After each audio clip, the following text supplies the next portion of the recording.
All right, we'll go ahead and begin tonight's reorganizational meeting. Tammy, please let the record show that all board members are present this evening. That moves us to item 2.01, the board to receive, accept, and order filed the certification of the clerk of the Greene County of the results of the annual school election on Tuesday, April 8th of 2025. On April 8th of 2025, the regular annual election for three school board members was conducted for 2 directors to serve 3-year terms. I think that's a typo. 2 school board members was conducted for 2 directors to serve 3-year terms. The certified results of the election are listed on our board documents. Sarah Huff received 11,730 votes. Kelly Byrne received 9,147 votes. Gail Smart received 11,101 votes. And David Myers received 7,932 votes. And again, a copy of the certified election result is attached for the board. At this time, I'll entertain a motion that the board accept and order file the certification of the clerk of Greene County of the results of the school election held on Tuesday, April 8th of 2025. Do I have a motion? So moved. Second. Motion from Board Member Byrne, second from Board Member Thomas Tate. And at this time, we will vote. Roll call? Okay. I'll start with you, Board Member Provance. Aye. Aye. Yes. Aye. And chair votes aye. Motion carries 7-0. And the board will now recognize our outgoing board members. Board Member McCoskey, would you like to begin? I thought you'd never ask. Yes, thank you very much. Thank you, Madam President. Esteemed colleagues, parents, and members of our community. As I conclude my journey as a member of the Board of Education, I'm filled with gratitude and pride. Together we have navigated many challenges and celebrated numerous accomplishments that have positively impacted our students and our community. Our commitment to education has laid a strong foundation, and I am optimistic about the future that lies ahead for our schools. I believe that with continued collaboration and dedication, we can achieve even greater heights and foster an environment where every student can thrive. I want to express my deep appreciation for our transportation department, for each bus ride is more than just a trip. It's a bridge that connects our children to their dreams and opportunities. Our administration team for the relentless dedication to ensuring day-to-day operations of our schools run smoothly. Communications to ensure that our messaging is clear and concise, allowing parents and students to stay informed and engaged. Facilities and maintenance, the backbone of our physical environment, providing the daily necessities that support our mission, ensuring that our classrooms are conducive to learning. Our human resource. The quality of education is often determined by the caliber of our staff, and thanks to your efforts, we attract and retain remarkable educators and support staff who are dedicated to nurturing our students. Information technology, you empower our educators and students to harness tools necessary for success in a digital age, laying the groundwork for a future where learning knows no bounds. Chief Jim Farrell, could you come up here? I might also highlight the indispensable role of our school police, who safeguard our most valuable resource, our children. Your commitment to ensuring a safe learning environment allows our students to explore, learn, and grow without fear. The protection of our future leaders is paramount, and for that, we deeply are grateful for your service.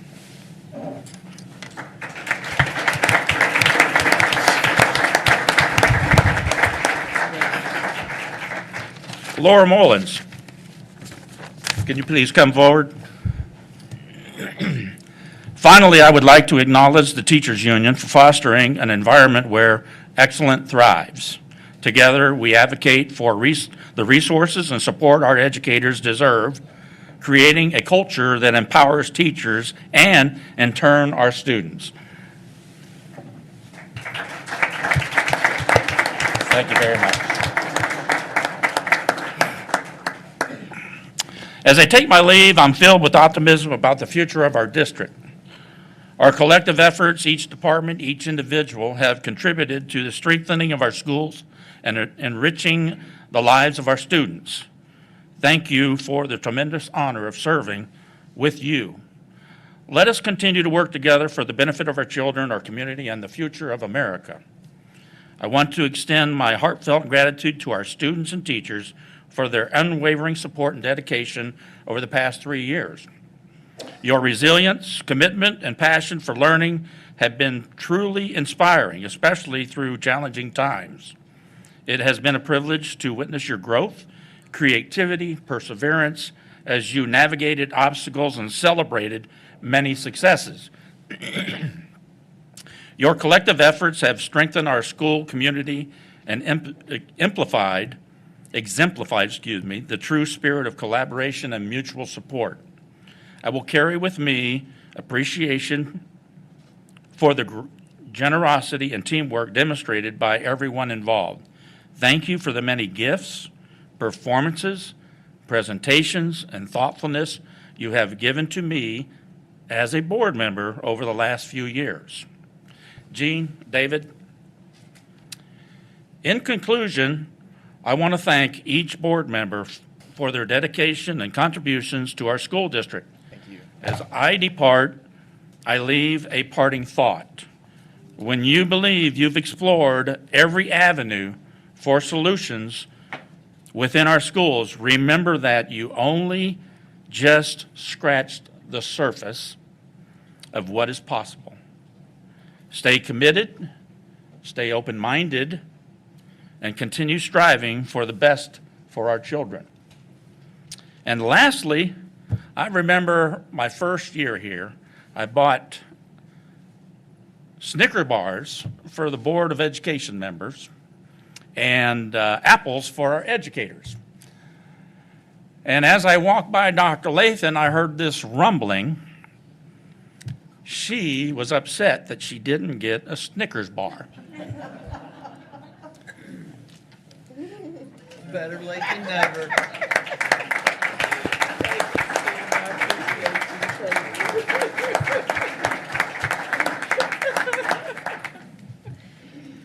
Thank you, everybody, and may God bless you.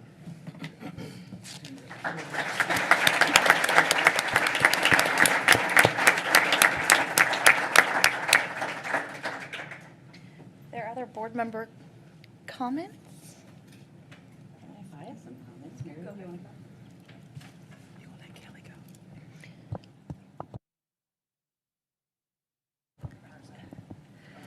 I do have a few comments. Board Member McCoskey. Is this a roasting? Well,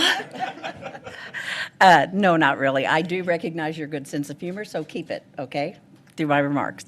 Thank you but they are very sincere, truly. Thank you for your service to Springfield Public Schools as a member of the Board of Education. At some point, all of us roll off the board and probably look back and think, did I do enough? Did my contributions make a difference? While I don't know what contributed to your decision to not seek a second term, I tried to pin you down, but you weren't having it. I suspect you have had time to reflect and review the past 3 years in your head. While our votes did not always align, that doesn't mean that we didn't agree. I know that sounds weird, but I can give examples. At the first board retreat in 2023, you suggested that we ban cell phones for board members when we are at meetings. While your suggestion didn't result in a policy or even a hard, fast procedure, you did make your point. To what extent board members in the past may or may not have been on their personal device, I have not seen anyone on a phone during the meeting since you made that recommendation. You served on the Facility Review Committee and provided your expertise along with a desire to make sure all students were learning in an appropriate learning environment. You never lost sight of that vision. You have been determined to stay true to the intent of the bond, whether we were in closed session or at this table. You have been a fierce advocate for academic excellence. I believe it's ABCs and 1, 2, 3s. ABCs and 1, 2, 3s. It's a catchy phrase, but it has a very deep meaning.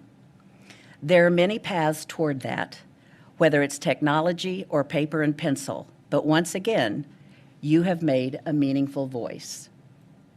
None of us are likely to forget the night you brought a prop to the board meeting. Now, I'm not going to say I agreed with that one, but you did make a point that there needed to be a clear focus on student discipline and behavior, and there was our point of agreement. You are a fierce patriot, a Navy man. You love our country and gave many years of your life in service to the United States. I am of the opinion that your time on this board has been an extension of just that. Do not underestimate your impact. While there were 4-3 votes or 7-0 votes, you did not shy away from doing what you believed was in the best interest of students.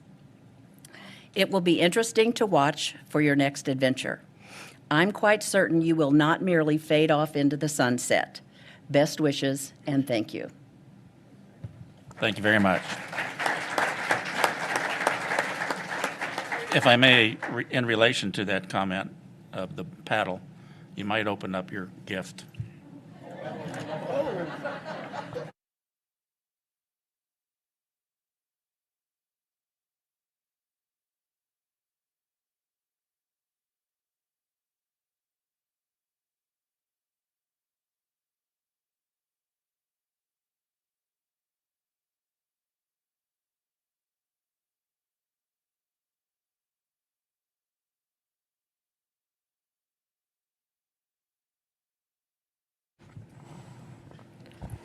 I didn't type anything.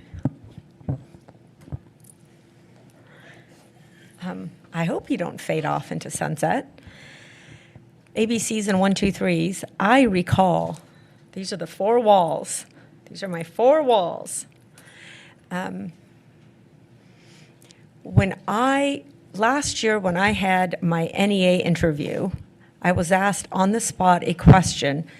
It went something along the lines of, can you characterize each board member, or something like that? Say something about each board member. Susan's nodding. What was the question? I don't remember the question, but I just knew I had to summarize each board member. And I recall what I said about you. I called you Papa Bear.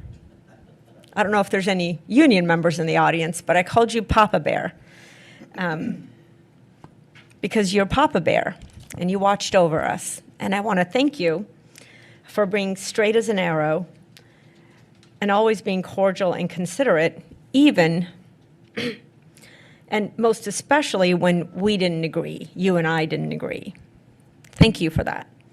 And thank you for calling me out in private, especially when I still didn't agree with you. But I do appreciate that. You helped me grow a lot as a person and as a board member. And it's hard to put a value on that. And most of all, you made me think outside the box, but in the 4 walls. You will be dearly missed. And thank you for the gift.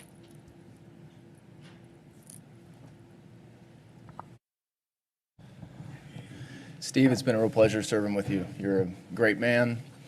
You certainly are a man of principles and convictions, and I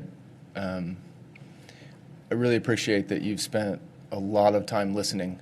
And when you do speak, it's important, and you have a good way of focusing in on what's important and simplifying the matter to what should be addressed. and you've been a real value to this board. You're a great husband and father. You're just a great man. It's been a good journey with you, and I do consider you very much a friend.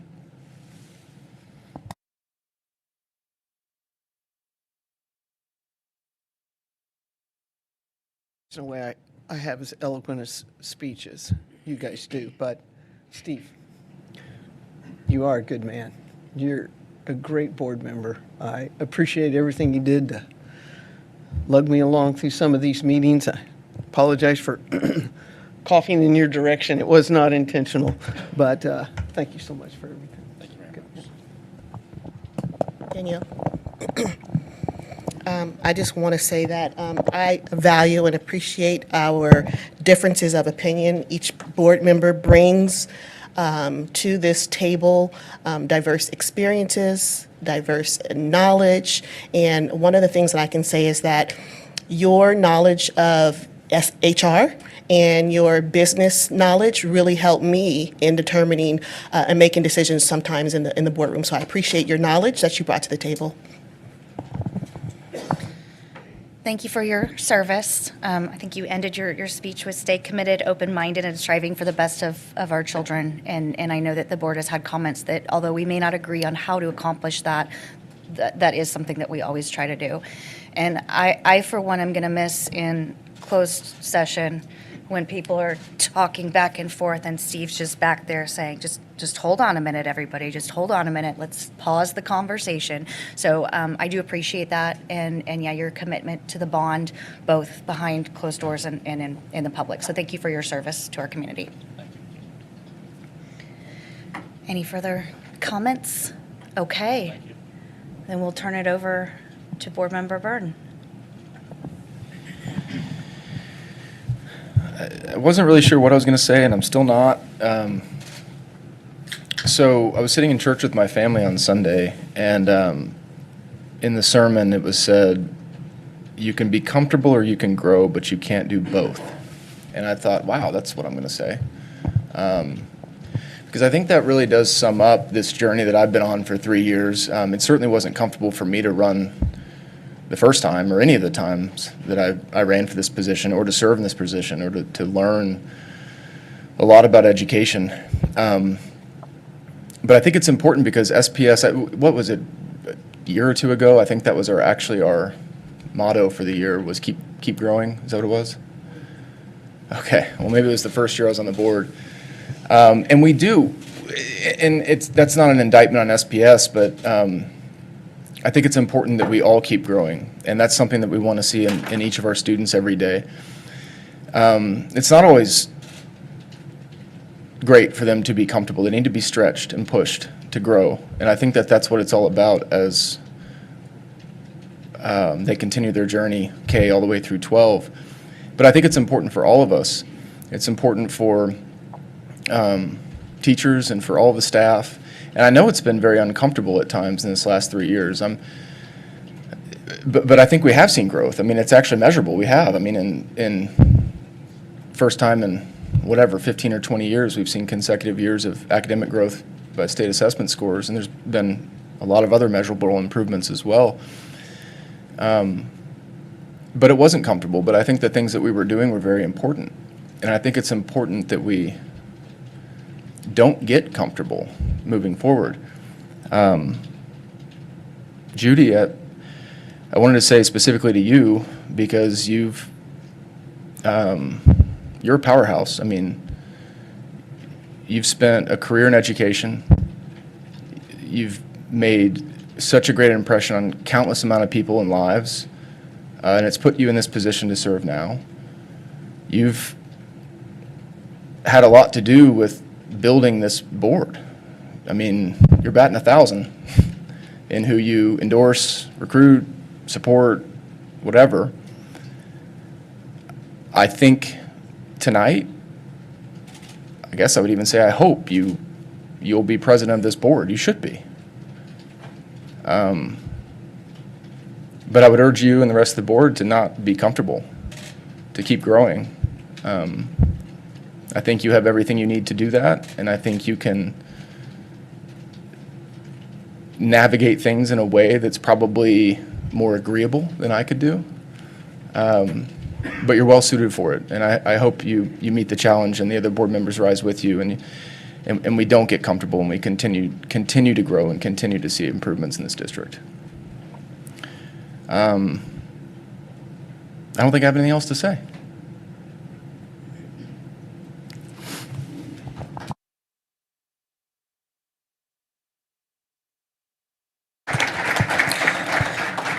Well, Kelly, I can't leave and say, hey, good luck, because you're going out the door with me. I do want to say that I think you had such great desire and such passion all the time, trying for achieve the best that we can with the decisions that the board makes and the considerations that we are always in front of us. And what I liked about you is your critical thinking skills, and especially liked it when you made some suggestions about getting involved with various aspects of the district, like the schools, the architecture, the design, and finding ways that maybe we're spending too much money when what we should be doing is saving money and trying to utilize that money for some alternative resource that would really benefit the education, rather than having some beautiful looking building or something like that, knowing that a lot of money goes into those things. And your experience that you brought to our table on the board as a businessman is really allowed all of us to consider alternatives that maybe we wouldn't normally consider, because you're business-minded. You know, not everybody is business-minded as much as you are, and you do that every day, and so it's a natural to you. And I appreciate all the advice that you provided to us. You have saved this district just literally hundreds of thousands of dollars. And more importantly is that money goes back into our system where we are able to help educate our kids. And that was your number one priority, is to ensure for the safety and welfare of our kids and giving them the best education so they can become productive members of society. And for those things, I think that this board and this district will miss you. And I just want to say thank you for your service. I've sat next to Kelly for the last year, and I think we've developed some sort of relationship. I'm not sure what that is. Maybe like a sibling rivalry kind of thing sometimes. But what I know about Kelly is that he really loves and cares for his family, as per my YouTube channel that is filled with your daughter's volleyball games. I know that you care about kids and you care about this district. And, you know, you came in at a time where we did need your voice as we are building with the bond. Your input was very valuable in some of the decision-making that I made, and I appreciate your voice in that setting. Thank you.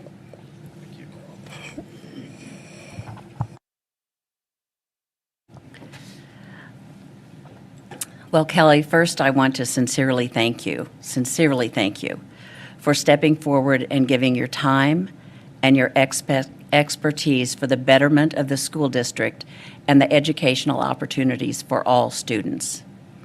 You understood the commitment and the sacrifice it takes to perform the duties and responsibilities of a Board of Education member, and you were willing to continue of your personal time in a second term. That says a lot to me about who you are. While I didn't know you prior to April of 2023, what I have learned is that you have a way of bringing down the temperature in the room, specifically at the board table, and I appreciate and I respect that. I've learned a great deal from listening to you in a variety of settings. Your diligence and your knowledge in terms of construction projects and the prioritizing of bond projects have been very much appreciated. I often sat in our small group construction meetings with you, and you would pose a question and I would think, Well, that's a really good question. Thanks for asking that. I may not have said it, but I was usually thinking it.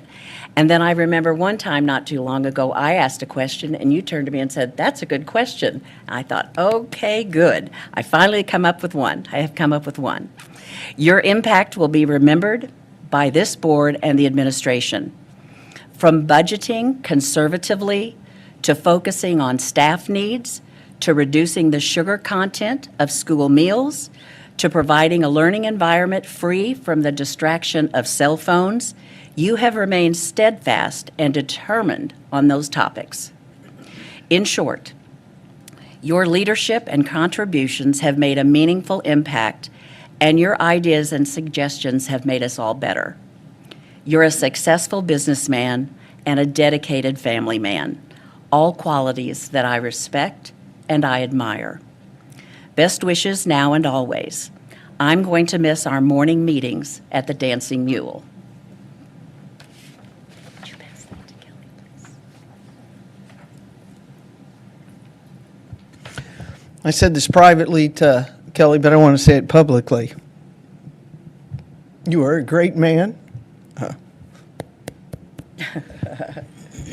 You are a great husband to your wife. You are a great father to your 2 kids. That love of family, as we have seen, spills over to all of the SPS students. Your love for the schools has been constant and will remain. You've been a great board member. I wish you well. Don't beat my son-in-law in golf too many times. But congratulations. Thank you again for everything you've done.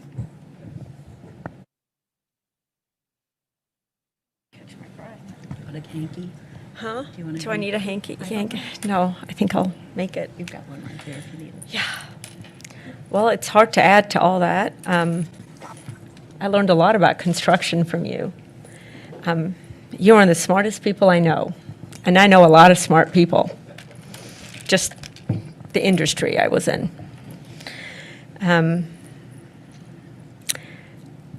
I think I'm going to add to Judy's list in terms of what you helped with, in addition to everything she said, was first off, your gift for communication in the boardroom, and certainly bringing down the temperature, but also your focus on communication with the home. You stayed steadfast to that, and I think a part of the success, it contributed in part to the success that we are seeing, to strengthen that communication piece and streamline it on fewer platforms. And you talked about that your first year as part of the strategic planning, and you stayed on it. And every time I forgot, you would bring it back to the board table.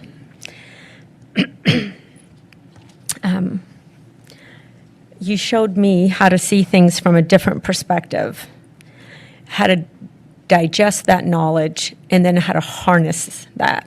And that's just a gift and strategy you have. And I've learned a lot, and I want to keep learning. And if you're going to be friends with Steve, then you also have to be friends with me. This board will really miss you. And you brought so much value, not just to the communication and the construction, but just overall. I feel that you were the glue. So I think we will all miss you. And I'll just end with saying that it is my hope that, especially, 2 days before the rose ceremony, that our graduates go off into the world like you did,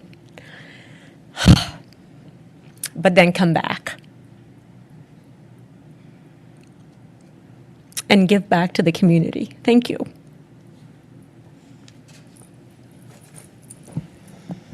Thank you for your service. Again, I know we didn't always get along, but I am going to miss your expertise on the board. I think practically every board member said that. You brought a level of understanding and knowledge that we did not have prior to you being on the board. I wrote down that you're a peacemaker, and then I decided you wouldn't like that term, so I'm going to you're a reasonable peacemaker, and what I mean by that is you're not going to waver on something that is incredibly important to you, but if you can find common ground, I know that you have worked behind the scenes a lot to make sure that this board can work better together. And I see that. That does not go unnoticed. And you also don't shy away from difficult conversations. And I appreciate that. And I'm hoping that we can continue that. Like you mentioned, that the board as a whole can continue those conversations. So thank you again for your service to this community. Well, let's clap.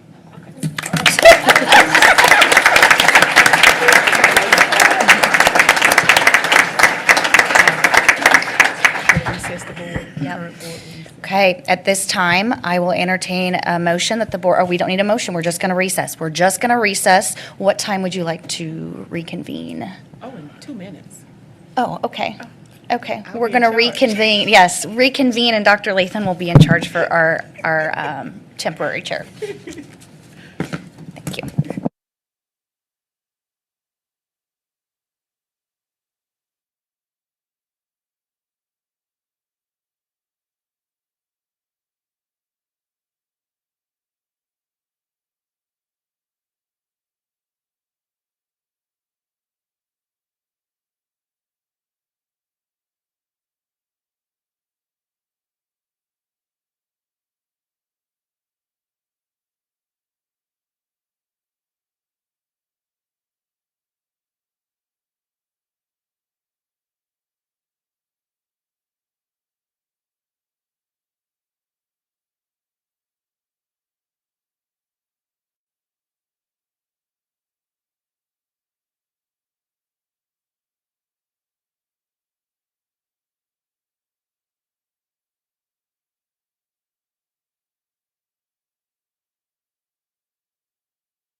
Join us to swear in newly elected board members, Mrs. Gail Smart and Mrs. Sarah Huff. Thank you, Mr. Scholler.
Yes, we'll get it back.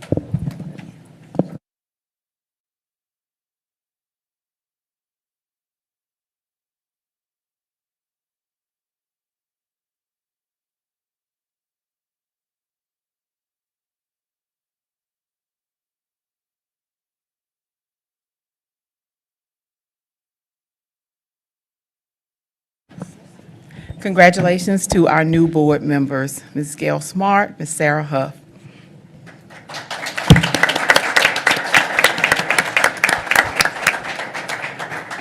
Agenda item 302, the board will now proceed with the election of board officers for the 25-26. Is there a nomination for board president? Dr. Lathan, I would like to nominate Mrs. Judy Bruner. Is there a second for Judy Bruner for board president? All right, Susan, second. Are there any further nominations for board president? Nominations for board president are now closed. Is there any discussion?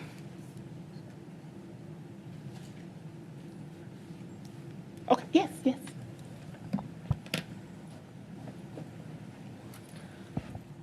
I am so glad that you're going to agree. You're going to agree, right? Because a couple years ago, or maybe it was last year, you. Both years. Both years? Oh, all right, third time's a charm.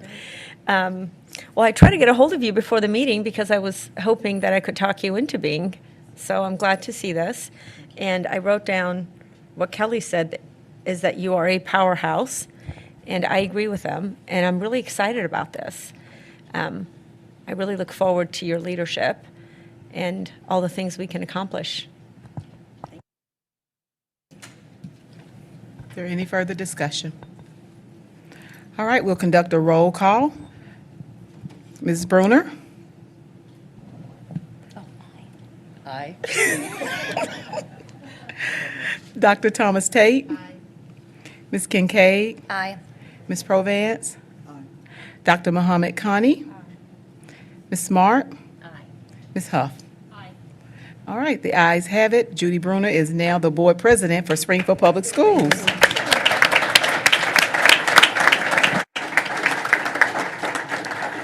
Madam President, the floor is now yours. Well, thank you all very much for this opportunity.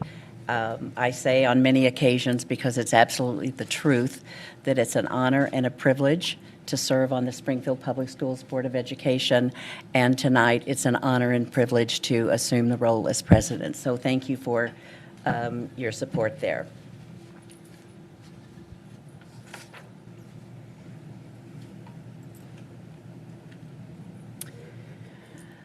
We will now proceed with the election for vice president of the board. Is there a nomination for vice president, and the chair nominates Danielle Kincaid for vice president of the Board of Education? Is there a second?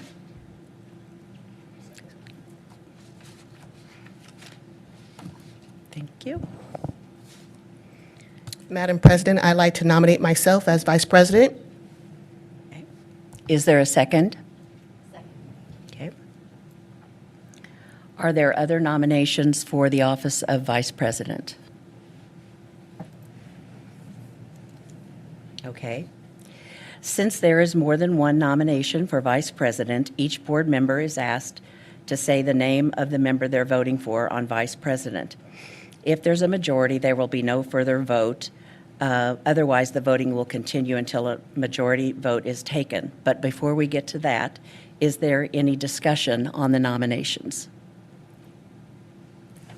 I'd like to make a statement. Sure, please. I've served on this board for 5 years, and for 5 years, that makes me now the current longest running serving member on this board. My service has included policy work, committee participation, and consistent engagement with district leadership. Outside of the board, I bring leadership experience through my work at Missouri State University's Faculty Senate and other community organizations where I've navigated complex issues with transparency and collaboration.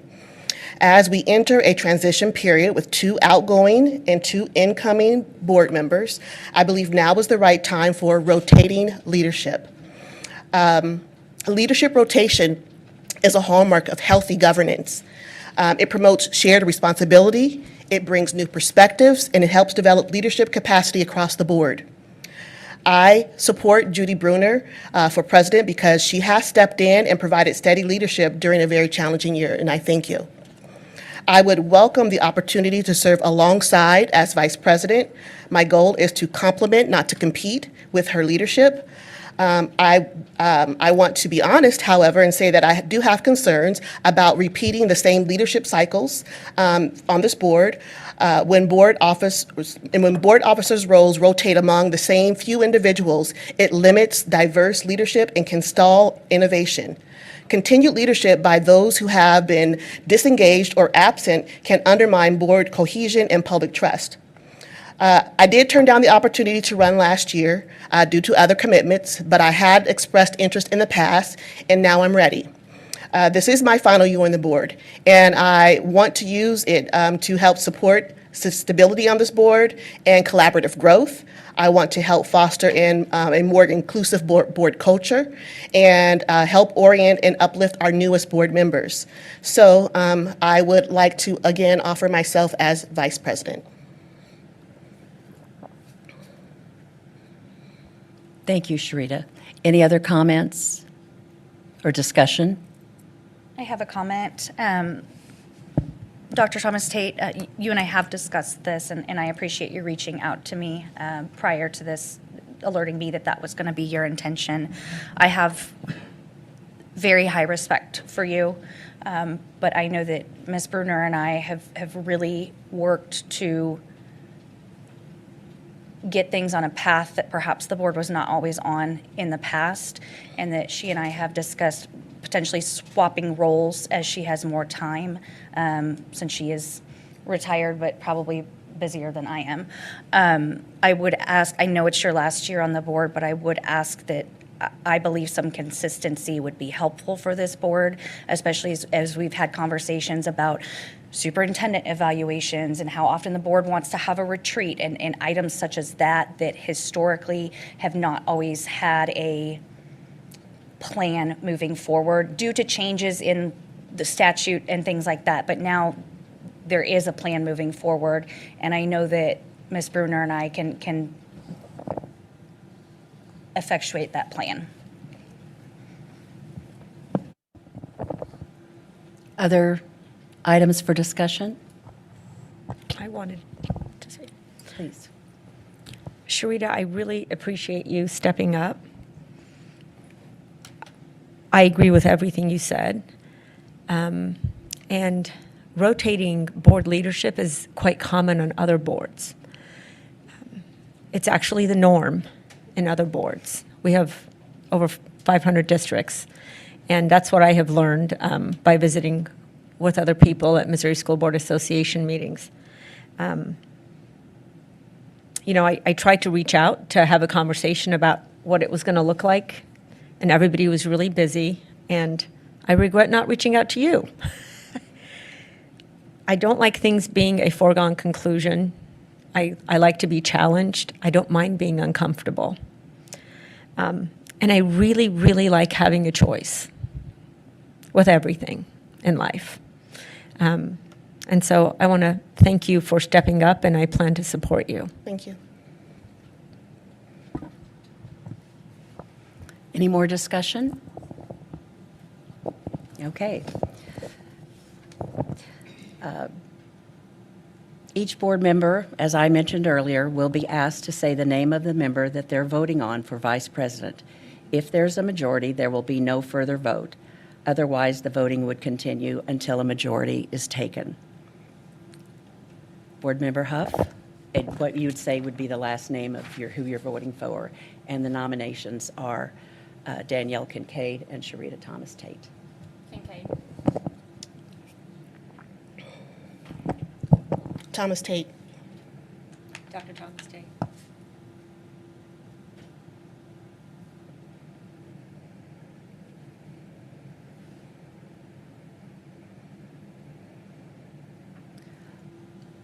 Kincaid.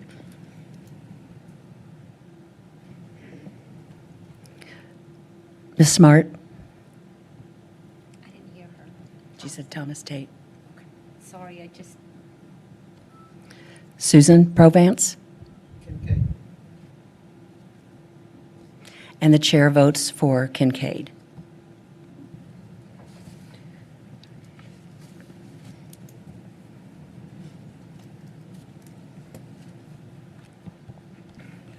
We have 4 votes for Danielle Kincaid to serve in the role of vice president, and that is a majority of the board sitting here. So that vote is for the record now, and thank you, Dr. Thomas Tate, for everything, and thank you for agreeing once again, Ms. Kincaid. All right.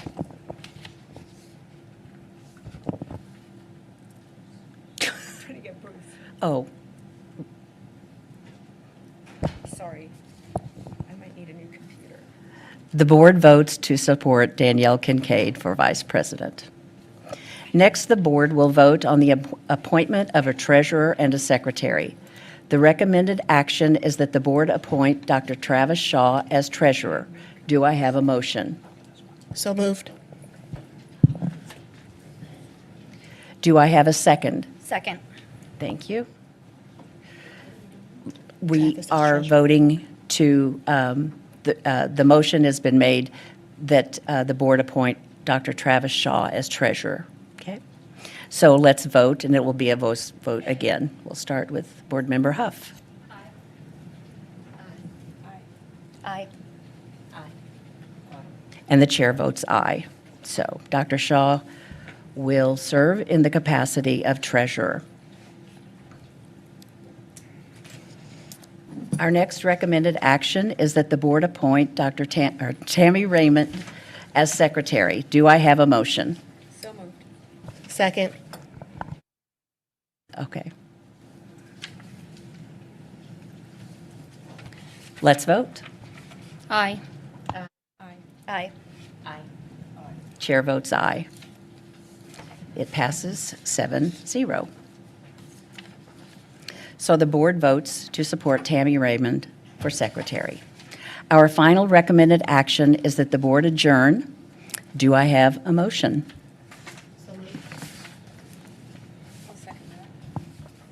Moved by Dr. Thomas Tate and seconded by Dr. Mahatma Khani. Let's have a vote. Aye. Chair votes aye, so 7-0. We will reconvene. Dr. Lathan, when do you want to? So you're ready, you can keep. Okay, we're move forward. All right. Okay, well, keep your seats or not, whatever you all decide to do out there. Thank you. Oops.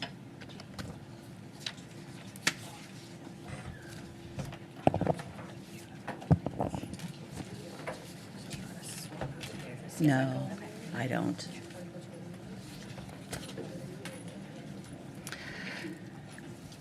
Well, good evening again. The meeting is now called to order, and the time is 6:19 p.m. Tammy, please let the record show that all board members are present. At this time, item 1.02 is the Pledge of Allegiance. Please join me in the Pledge of Allegiance to the flag.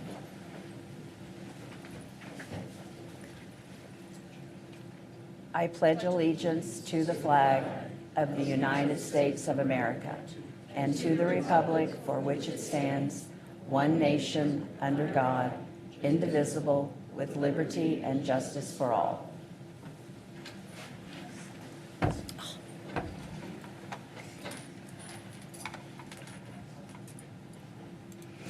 Our next agenda item is the approval of the agenda. Our recommended action is that the board approve the agenda as presented. Do I have a motion? So moved. Do I have a second? Second. I don't know who said that. Thank you. Let's take a vote. Danielle is there. Thank you. Well, we're having a little trouble with keeping Let's do Miriam on the manual. internet. We'll just so- go around. a new computer and I Oh, okay. Are you good? Okay.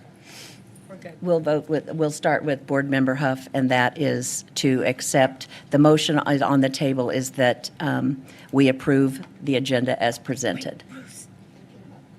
Oh, it came up. No, it's good. Board Member Huff? Aye? Aye. Okay. So don't do this. Aye. Yeah, that's correct. Aye. Chair votes aye. So it passes 7-0. And thank you for your patience with all of the technology that we're struggling with a little bit this evening. Next is item 2.01, public comments. We have now come to the portion of our meeting where we hear from speakers. Please listen as I read the following statement on the public comment policy. The Board of Education welcomes comments about the issues being discussed. The board uses this time in our meeting to listen to the public, but will not comment or engage with the public during this meeting. The board allows for up to 10 speakers per public comment period. The board chair will call on individuals in the order in which they signed up. Substitutions are not permitted. Each speaker will be limited to 3 minutes and will be timed by the board secretary. Comments must be acceptable for a business and family-friendly environment. Inappropriate language, gestures, or personal attacks will not be tolerated. It is inappropriate to address the board about individual students or individual staff members by name in open meetings. If you have concerns about individuals, these concerns should be addressed through the appropriate administrative supervisors, either in the schools or in the district office. If you have materials that you want to share, please place them in the tray on the podium and they will be distributed to board members following the meeting. Also, please note there will be a timer on each screen to help you know when your time is almost up. Our first speaker this evening is Mary Griffith.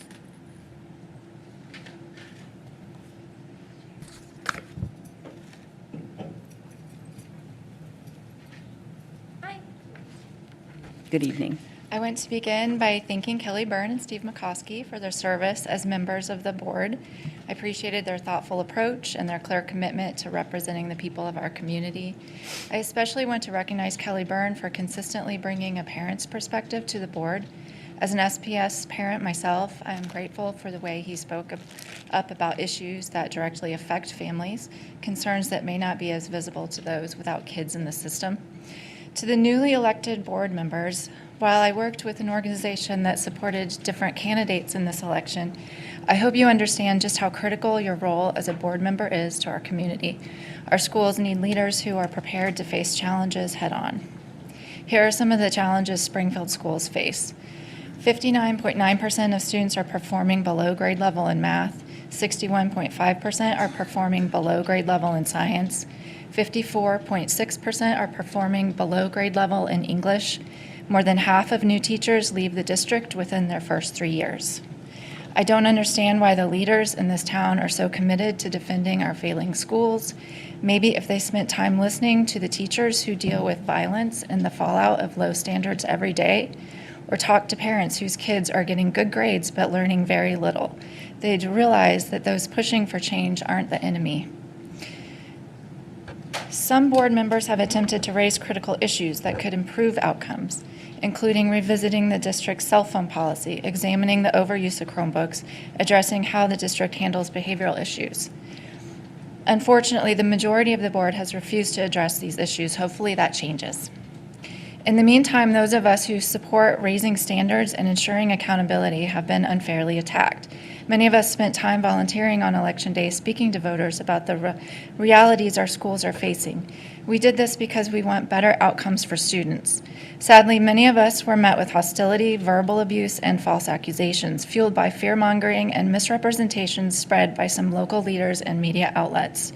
Despite these challenges, we continue to believe that every child in Springfield deserves a quality education, one that prepares them for success and helps them reach their full potential. Please don't simply rubber stamp every issue that comes before you. Ask tough questions and be willing to step outside your comfort zone to truly understand the realities facing so many students, teachers, families in our district. And to the board member who is already standing up, thank you for your courage, persistence, and dedication. Many in this community are grateful for your leadership. Thank you. Thank you, Mary. Our next speaker is Kyler Sherman Wilkins, please.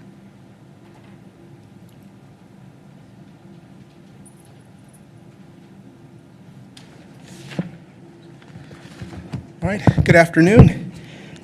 So it's not lost to me or the public that for the first time in SPS history, we are being led by an all-woman board with a black woman superintendent at the helm. It's a reminder that representation does matter, and for every little girl being told that she cannot, SPS leadership is a counter to that narrative. I'd like to extend my thanks to Kelly and Steve McCoskey for their service to our public schools. Whether we agree or disagree on various issues, and believe me, we do disagree on quite a bit, I want to acknowledge their willingness to serve in such an important role. To Gail and Sarah, I want to congratulate you both on your victories. Your commitment to our schools, coupled with the support you've received from our community, gives me hope for the future of our education system here in Springfield. I'm truly excited about the possibilities that lie ahead. The recent election results also send a very clear signal. They are a resounding repudiation of partisan politics being injected into our public schools. Voters in our communities have shown that they will not stand for the political hijacking of a nonpartisan institution like our public schools. Over the years, we have seen a slow but steady creep where a particular political party has made it their intention to politicize our public schools.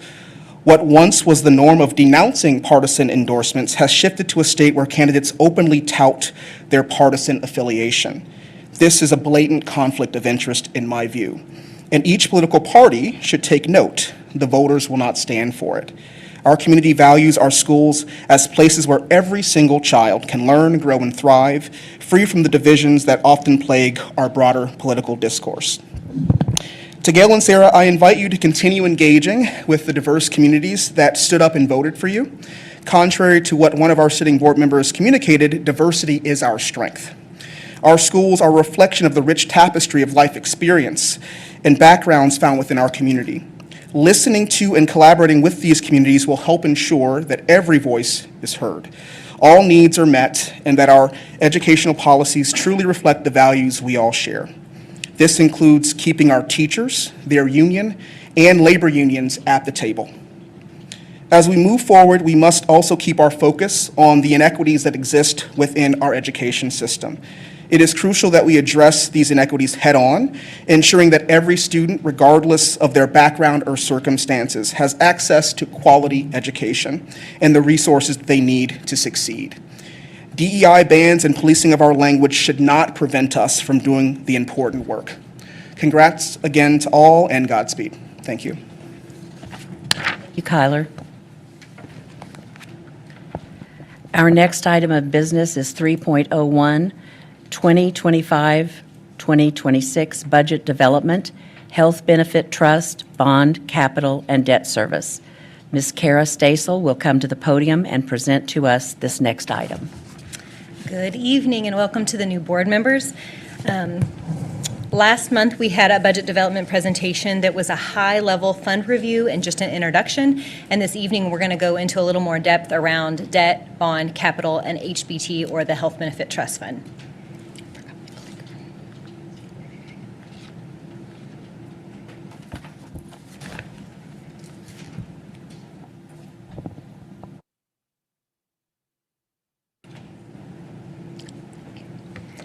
So as a reminder, here are the fund requirements as required by Missouri statute. So the funds are maintained as required by the Department of Elementary and Secondary Education. The district also manages a fiduciary fund that is separate from the DESE funds used to support our self-funded health insurance fund. So that fiduciary fund is audited as a part of our financial statements, but is not reported to the state of Missouri at the end of the year with our financial reports. Can you go back? Sorry, can you go back?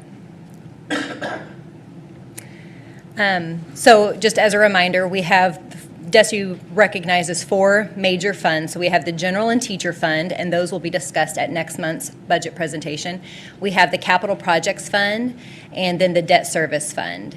And the bond fund is a sub-fund within the capital projects fund.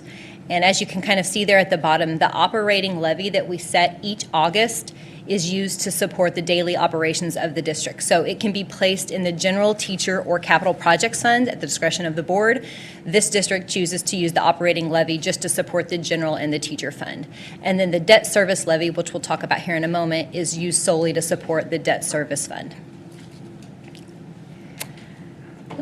This is a reminder of all of the funds managed by the district. This is a current year expenditure budget, and you can see that the 4 funds that we're going to talk about tonight are kind of highlighted there, and those 4 funds represent nearly 30% of our total budget.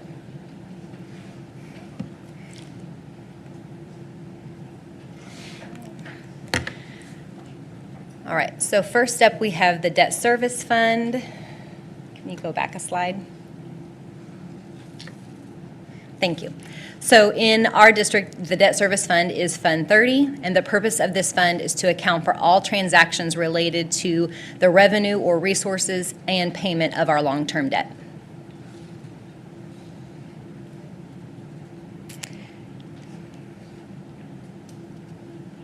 Thank you. That'll make it.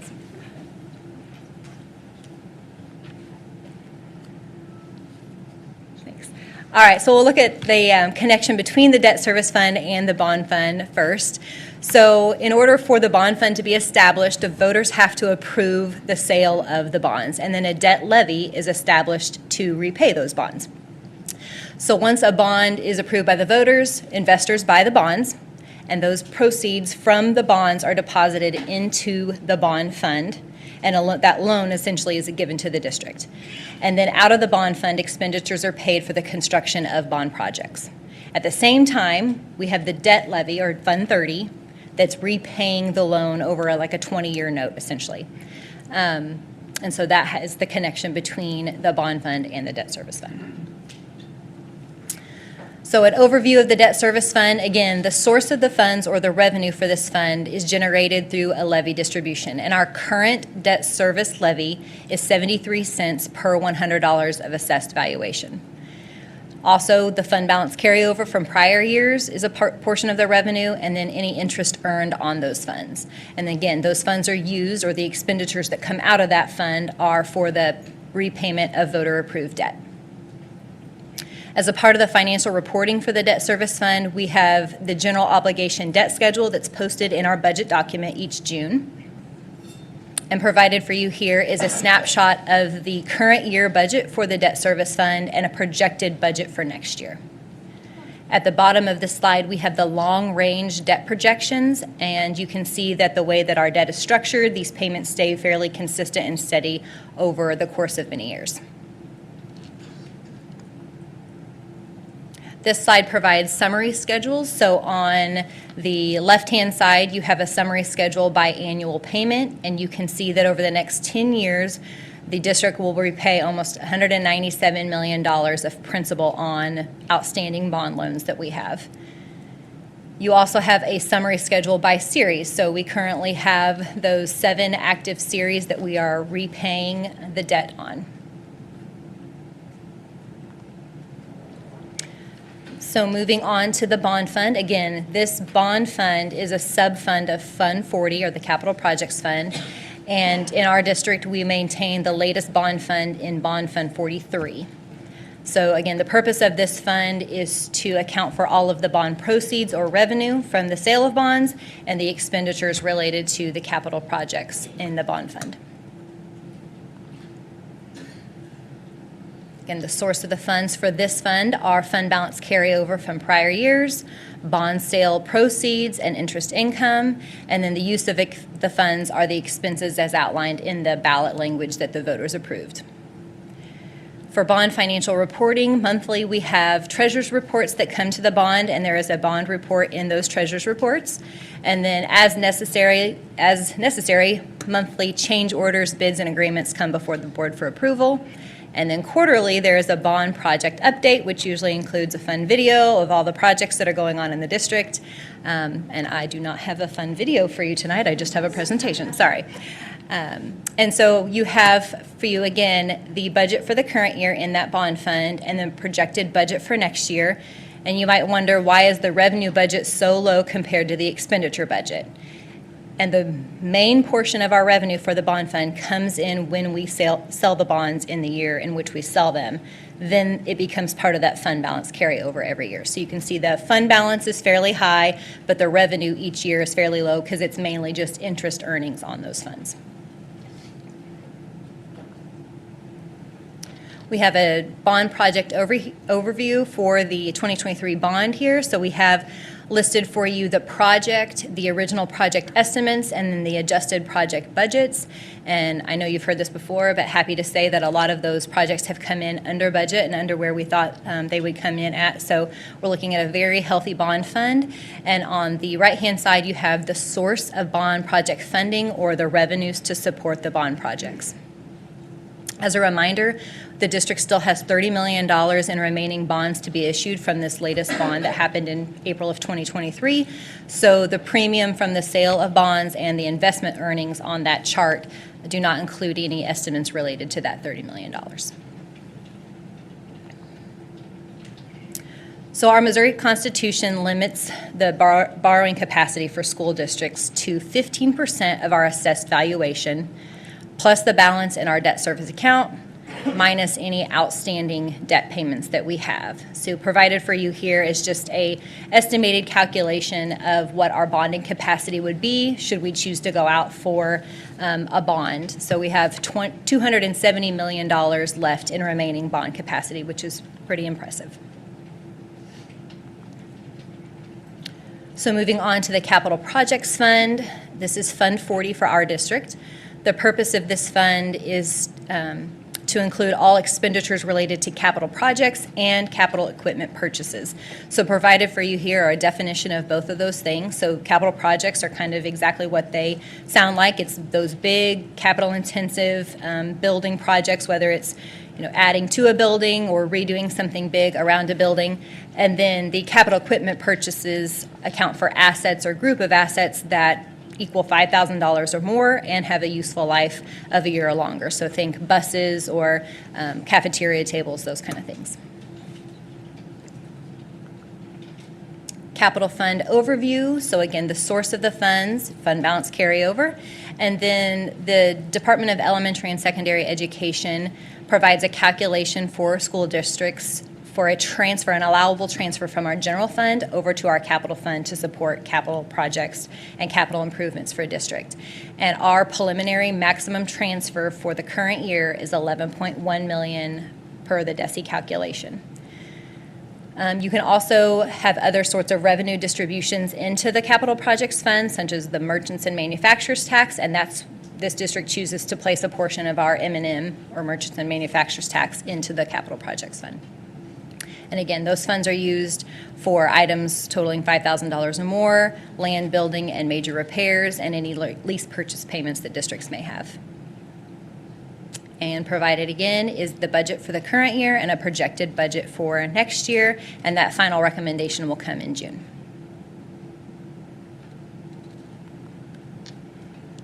So here are the budget estimates for the Capital Projects Fund by category. So you can see that the total Fund 40 capital expenditures that are non-bond related for next year are estimated at $23 million right now. This list gets put together with a process that kicks off every September through our capital planning process, where leaders identify capital needs in their buildings. Those are prioritized, as well as we use a capital forecast software that helps us with life cycle replacements, and that helps kind of even out some of the big capital purchases that we need to buy so that we don't have large swings to replace things such as parking lots or roofs or buses. And so all that gets prioritized and comes together to provide a budget recommendation for the upcoming year. And then any capital projects that are not completed in the current year for which they're budgeted, those dollars will follow them into the next year to make sure that they are completed. And finally, we have the Health Benefit Trust Fund, or Fund 72, and this is our self-funded health insurance fund. And again, the purpose of this fund is to account for all revenues and expenditures related to the district's self-funded health insurance fund.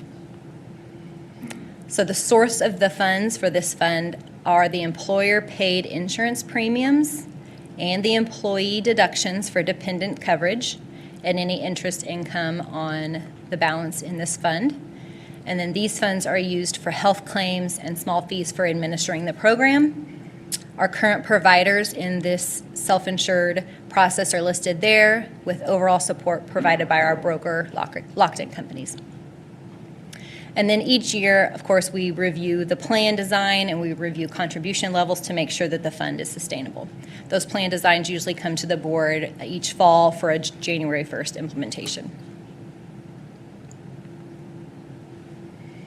And then financial reporting around the Health Benefit Trust Fund. So there are currently 3 different plans for employees to choose from. There's a base plan, a buy-up plan, and a health savings account high deductible health plan. So in the current year, 100% of both the base plan and the health savings account plan are paid for by the district. So 100% of that insurance is paid for by the district, which is pretty incredible. The current annual amount is $6,984 per qualifying employee. So that amount of money does not come out of the employee's paycheck, but is paid for by the district. That equates to $582 per month that the employee does not pay. We provide some current census data for you, and this data is always changing monthly as we have employees come off and on the plan. And so as of the latest census, we currently cover 5,328 lives on our plan. That includes dependents. And the final slide for this evening is a budget development presentation schedule. And so we will be back here in May with an overview of the General and Teachers Fund, following up with some small group meetings in May, and then that final budget presentation and recommendation in June. And as a reminder, the board must adopt a budget for the upcoming year by July 1st. Thank you, Ms. Stasel. Do any of my fellow board members have any questions or comments for her? President Bruner, can I just point out something before board members start? Ms. Stasel, if you can go back to slide number 17, please. If you could hit the current, the consensus data, just explain what the retiree subscribers is. Can you just kind of give a board member had that question before the meeting? Sure, yeah. So our active employees, obviously our active employees that are contributing to the plan, and then retirees can also be a part of the plan, but they pay for their own coverage. And so they don't pay the district directly. They pay through our third-party TPA MedPay. They pay their premiums through that, and then MedPay passes that on to us to support the plan. And then we have COBRA elections. So your COBRA election, that I can't remember what that, the acronym's right there. Genius. I'm glad I put that up there. Y'all can figure out what that stands for, but in essence, we have 3 people who've elected to keep coverage with us once they've separated from the district, but not maybe in a retiree capacity. Does that answer the question? Yes. Board Member Muhammad Khani? That was so helpful. I'm going to ask you more later. Okay. But just so I understand it, the retiree subscribers, they choose to do this when they retire, or can they do it at some point down the road? Is it come in, Question. I go believe out? it's when they retire. Okay, and then they just pay for their own, okay. And then this is like a full insurance plan for them, As opposed to, like the 20% copay of Medicare. I mean, this is like their private health insurance. I don't have the details on the Okay, health never insurance mind. plan, Okay, but I can I ask a certainly couple bring more? Brett up if he wants I have to. a couple more questions, because every year we do this, and I'm like, okay, I got this. And can you go to slide 13? Sure. Okay, so just, I want to, Can you present again, Tammy, in slideshow mode? it's the one, that's the capital fund. So we're starting the year, okay, so DESI limits us, it's 11.1 million, so that's more than the 10 it was before, so that's good. Yeah, so that calculation changes every year, Okay. and it's a portion of our foundation formula that we Right. get. So when that goes up, the transfer goes up. So we started off with, for 25, 26 with 24 million, and then the revenue's 10, and we're going to spend 23, we're only going to transfer 5, and then our ending balance is going to be 16. And what's our typical ending balance? Yeah, so about 15 is what we want to Okay, see so it we're just at. trying to get back to where we normally are, and that's why we're only doing 5. We've built up that healthy fund balance in capital projects. We've been doing some one-time expenditures out of there. We're normally seeing a $15 million revenue budget and a $15 million expenditure budget is what we're getting back to. So we're just going back to, okay. And then my other question is on slide 6. I got to get there myself.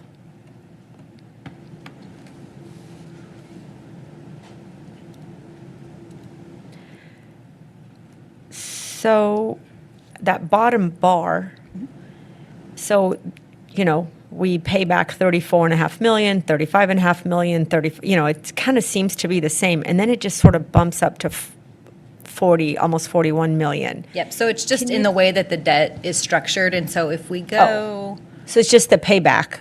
correct. the way, yeah. okay. So you can see on this slide, and it doesn't break it down for you by series on this slide, but the debt schedule that's posted in the budget document will break it down So by it's series. just so happens It just so that the happens way- that that year, that principal payment will be higher. Okay, and then I have on the same slide. Oh, so, okay.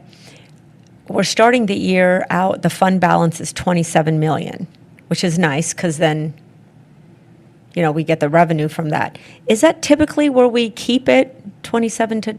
It varies depending on what series we have out. So Okay. it just depends on how many series we have active, I guess, if you will, and what we have in escrow to pay big balances that are coming. So based on that schedule on the next page, the principal payments are staying pretty consistent, but you can see that they grow fairly rapidly. 16 million next year, but then in a couple of years, we're, $7 million above that. So that's why that fund balance is there to start paying Oh, for those that was my next stupid question. Why do we have a fund balance? Because it's money in, money out. It's because we anticipate a jump. Got it. Correct. Thank And you. then, the healthier that your debt service fund is, and the healthier that your assessed valuation is, then we can go to the voters and say, can you pass a bond without a tax increase, which is what we were able to do in 2023. So Yeah, so having this fund balance allows us to maintain our levy where it is. So it's healthy. but it's really the assessed valuation that makes a difference. If your assessed valuation is growing, which ours has, that's what helps really offset a need for an increase in your tax levy. And that's what keeps our fund balance healthy, that increase. That can Because help. we And keep then our interest levy- earnings on this, which we've been able to Okay. earn quite a bit of interest because interest rates have been high. So we keep our levy the same, but then valuations have gone up. Correct. Okay. So that same 73 cents generates more revenue because the assessed valuation has grown. Okay. If your assessed valuation's not growing, then your levy needs to go up. And we can change the levy, right? If something Voter approved. Oh, it has to go to voter approval? We actually, now Oh. you're getting into a lot of detail. Okay, never mind. No, it's Just okay. forget I asked. Every year I try to learn a little more. Yeah. Forget it. About slide number 16, the Health Benefits Trust Fund. Our current medical provider services and self-insured processing through MedPay and Capital RX, how often, and I think I've asked this question before, but I don't remember, how often do we reevaluate our providers and processors? Often. Often, annually? How often do we reevaluate? I think we're our required, I providers? believe, every 3 years. Yeah, and those are 3 years. currently out to market right now. Okay, thank you. Another question you had? Any other questions or comments? Thank you, Ms. Stasel. So for the record, I'll just say I love the questions because it lets me know you didn't sleep through it, so. Thank you. No, never. Goodness, no.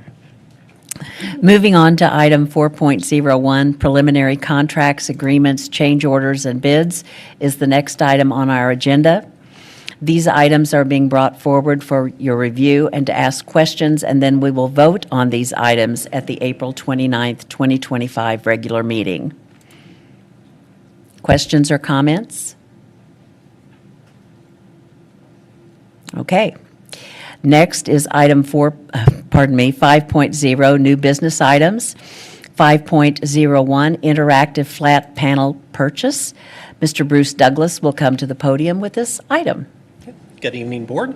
Before you tonight is the purchase of interactive flat panels to refresh audio-visual equipment at Carver, Cherokee, and Parkview High School. This work will occur over the summer in preparation for the next school year. This would be awarded to actually two suppliers, Lovo Integrations, who will perform the labor of the work, and then Kansas City Audio Visual, which will be providing the equipment. And the total dollar amount in front of you is $565,983. And I'll be happy to answer any questions about this purchase. Any questions or comments for Mr. Douglas?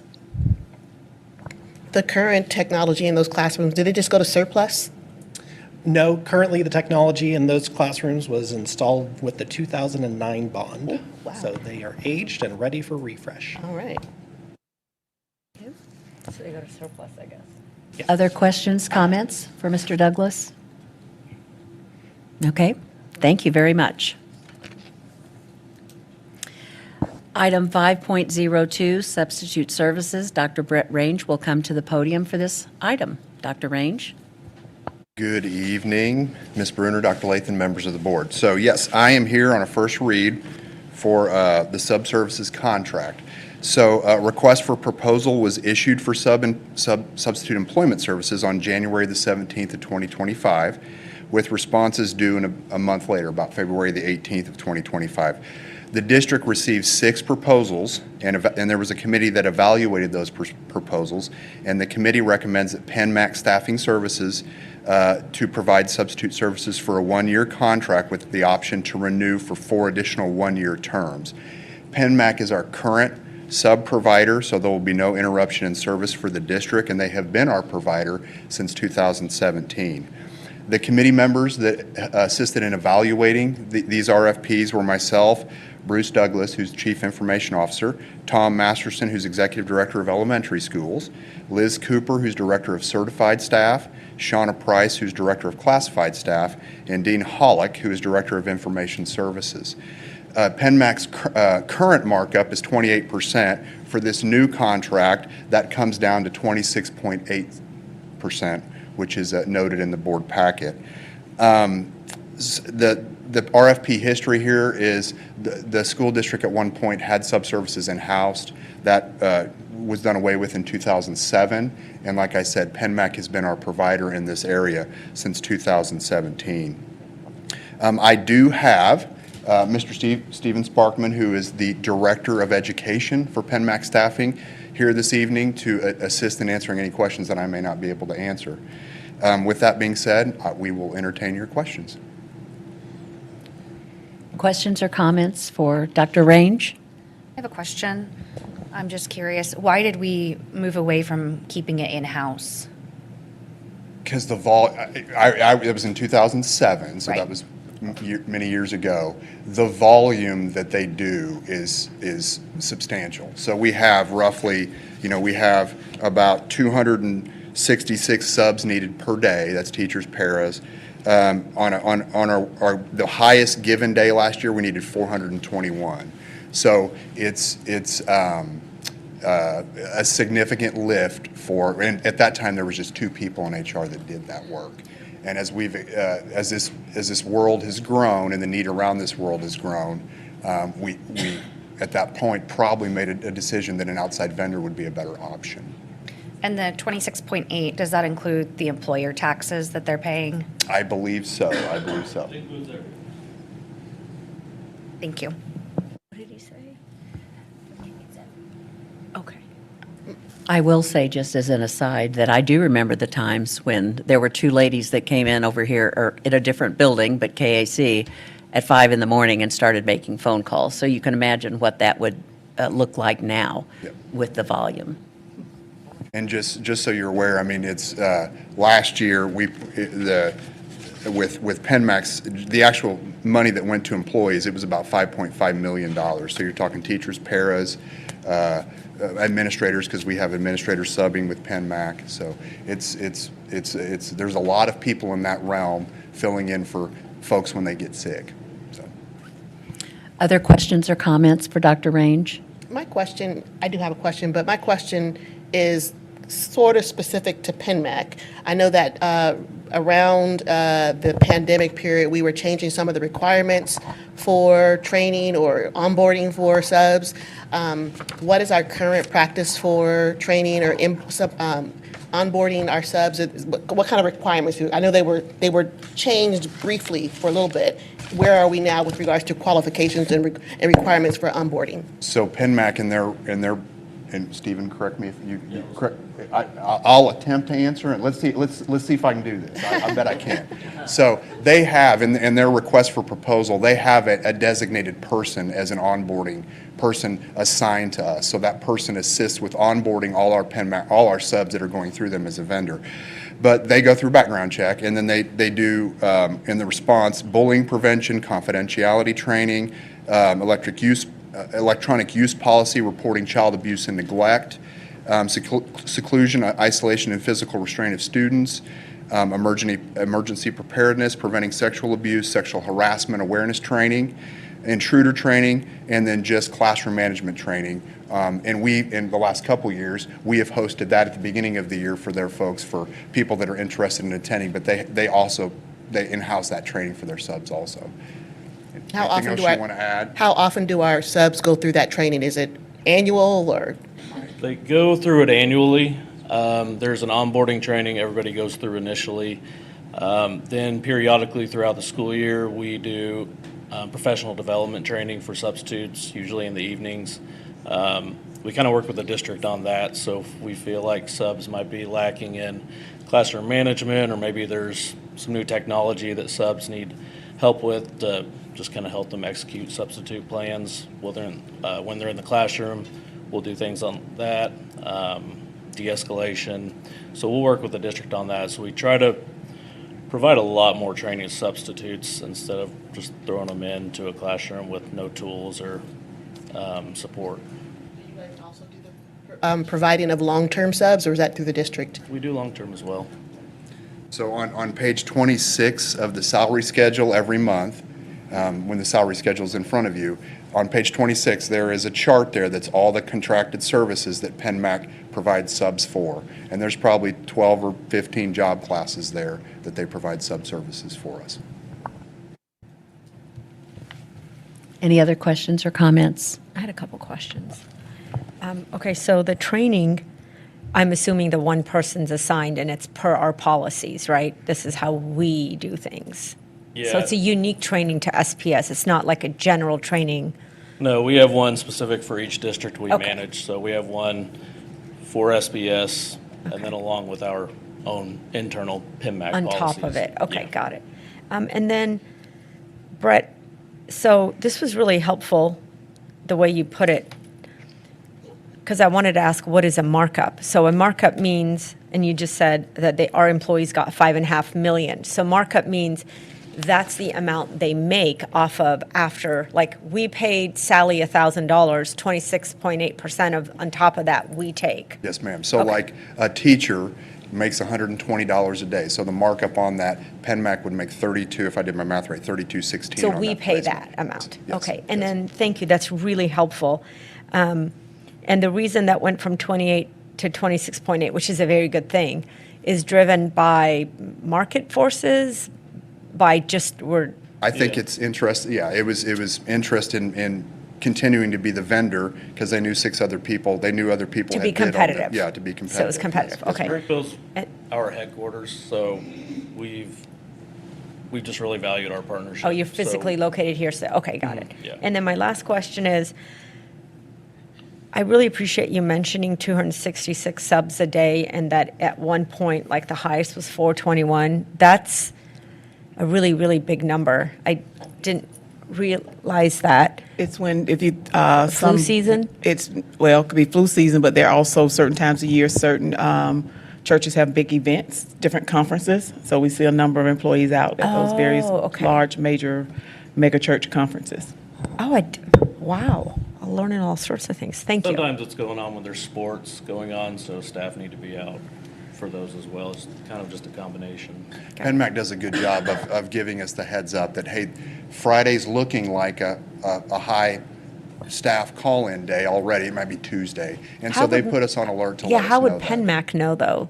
Well, because the people, they put their absences in Frontline, which communicates to them and they can see Oh, it. so when Mrs. Jones puts it in, it goes straight to goes PenMac? to It them. doesn't go to SPS and then SPS? They're responsible for filling the vacancy. Oh, so then they communicate back to you? Yes, yes. Wow. Yeah. Okay, thanks. Yep. Which is another reason, as the historian, we have moved away from two ladies coming into the building at 5 a.m. You are correct. Any other questions or comments for Dr. Range? Thank you to both of you. Appreciate it.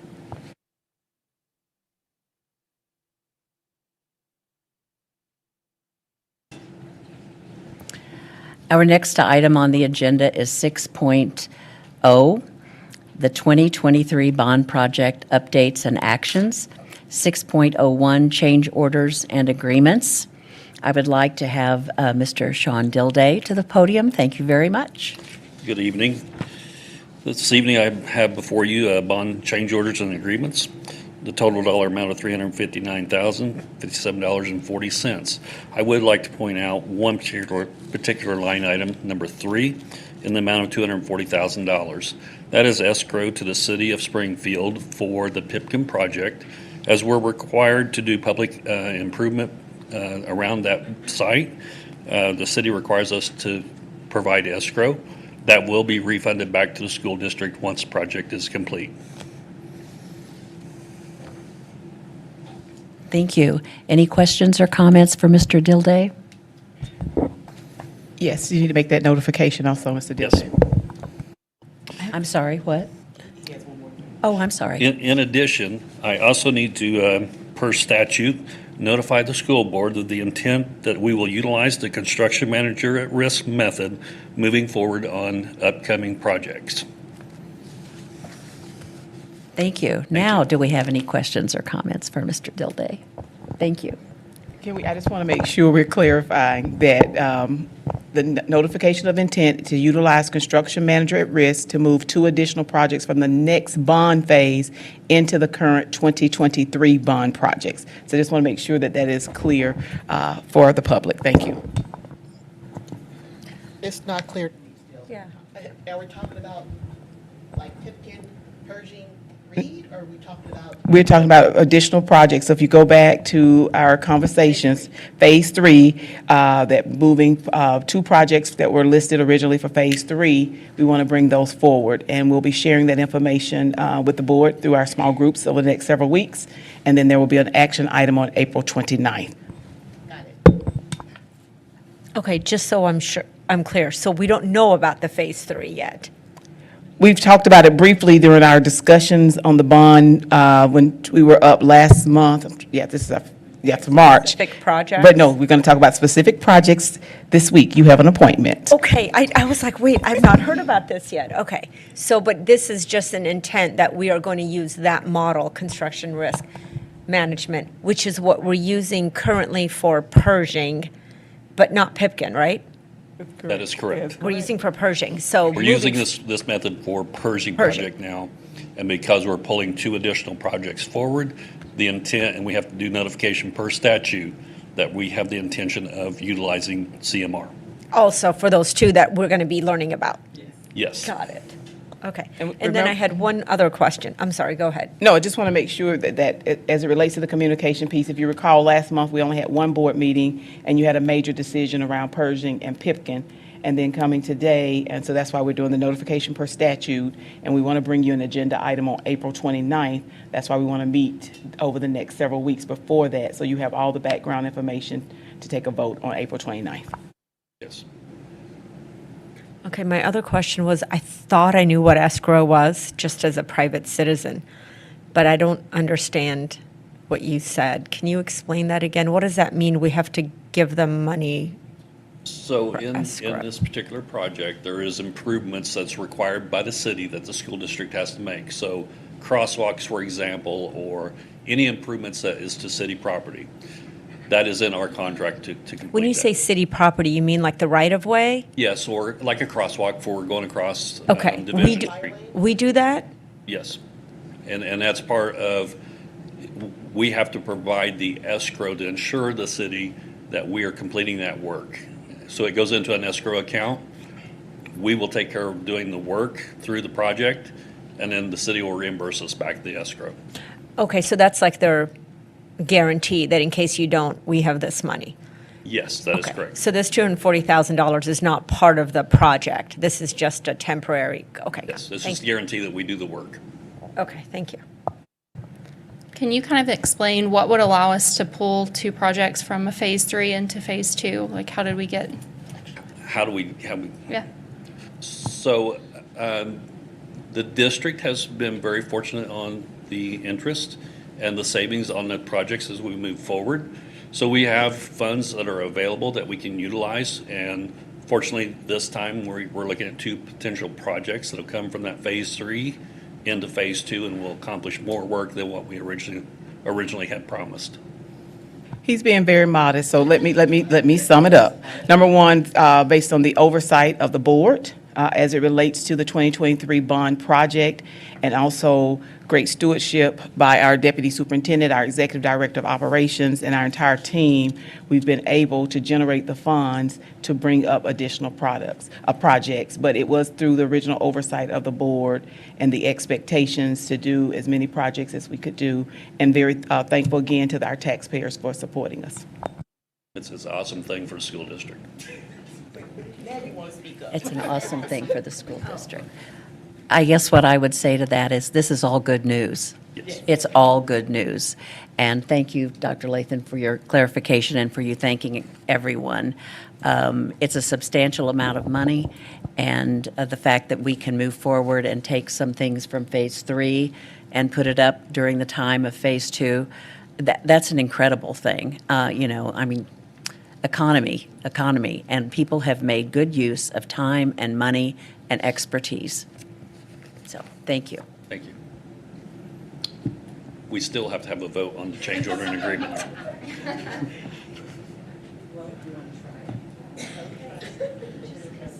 We're going to try to vote on the computer. Our recommended action is that the board approve change orders and agreements as presented. Thank you, Dr. Thomas Second. Tate. Thank you, Board Member Huff. Well, let's vote and see if we can.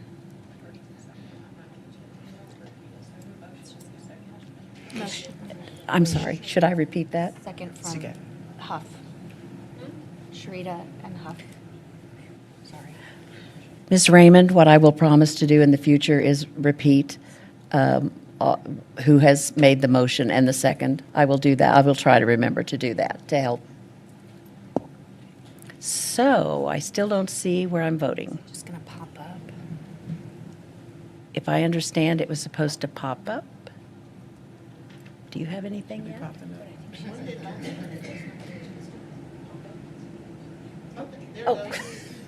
Oh, You did it. There you go. okay. Well, there you go. Probably seems weird to the people in the audience. Pardon me? Probably seems weird to people in the audience. Yeah. You might mention that we have a new system. We do have a new system, that this is the maiden voyage of this platform, and so we're all working through it. We've had a lot of help, but it is what we're looking on our screen right now is very different than anything we've seen in the past. So if we look confused, you're correct. We probably are, just a tad. But we will make that vote, and it doesn't project on the screen as it has in the past. So what I will do, just to record the vote, Board Member Huff, you voted? Aye. Aye. And the chair votes aye, so it passes 7-0. Okay? Thank you all. It says 6 votes recorded. She had to get, I think Susan was having some trouble with her. Oh, okay. Are we good to go? Yes, ma'am. Thank you. Next is item 7.01, Superintendent's Update. Dr. Lathan, do you have any updates for us? Yes, good evening, board members. Last week, we hosted a very successful event that brought together 52 paraprofessionals who are interested in earning a special education teaching certificate. Through a unique partnership with Missouri State University, the Pathways for Paras program allows participants to complete the program at minimal cost to them. This is another example of how we are growing our own to address the critical need for certified special education teachers. Already 31 paras have reached out to MSU to express interest in enrolling, so really excited and thankful to Missouri State University for their partnership. The middle school's Boundary Advisory Committee has been meeting to consider possible adjustments to middle school and K-8 school boundaries for the 26-27 school year. I want to thank the individuals who have served on this committee. Documents related to the work are posted on sps.org, and we look forward to receiving a report from the group in the coming months. Thursday evening, we will celebrate 51 SPS seniors for their outstanding academic achievement. Yes.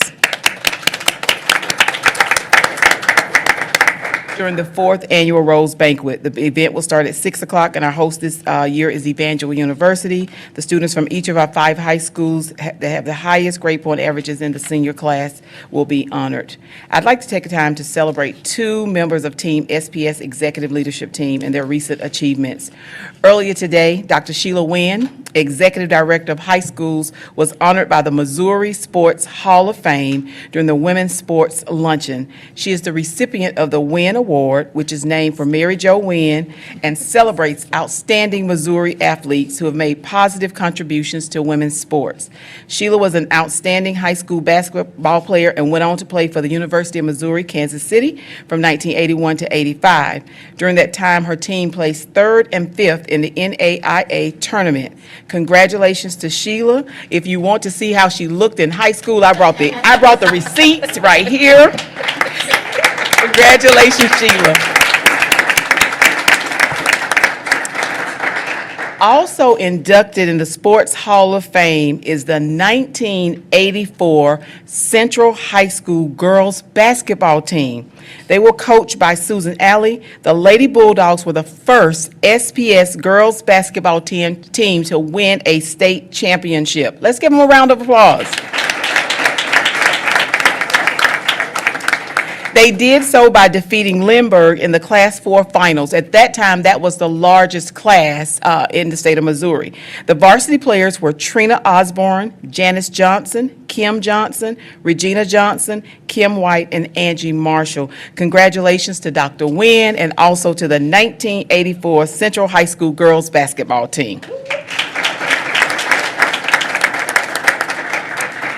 Next week, we will have the opportunity to celebrate our Chief Communications Officer, Stephen Hall, who has been named one of Springfield Business Journal's 2025 Men of the Year.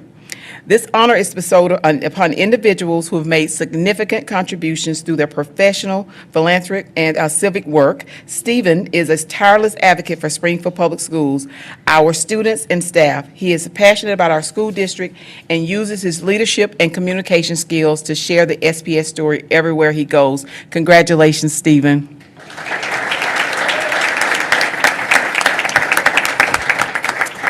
Finally, I'd like to take this opportunity to say thank you to the individuals who have made a commitment to serve the students of Springfield and their families by serving on the school board.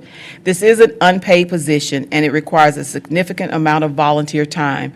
To Mr. McCoskey and Mr. Byrne, I thank you for the past 3 years of service you provided. To Ms. Smart and Ms. Huff, welcome to the board, and I look forward to working with you in the years ahead. That concludes my comments for tonight. Thank you, Dr. Lathan. Any board member comments that you'd like to share? Coach Provance.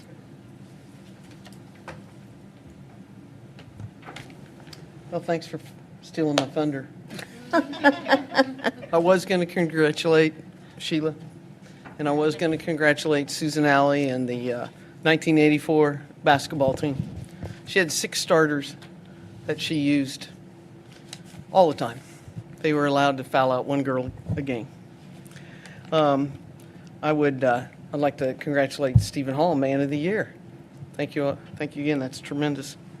I'd like to I'd also like to recognize Laura Thomas and the B. Payne Stewart for putting on that luncheon today. And the B. Payne Stewart has always been a very strong supporter for women's endeavors. I'm going to go just a little bit off this basketball story because there was an old saying in basketball coaches would always say it, and they said there's nothing less important or less meaningless, really, than the score at halftime. You know, you're halfway to the victory, you're halfway to the defeat, and you've got half the story.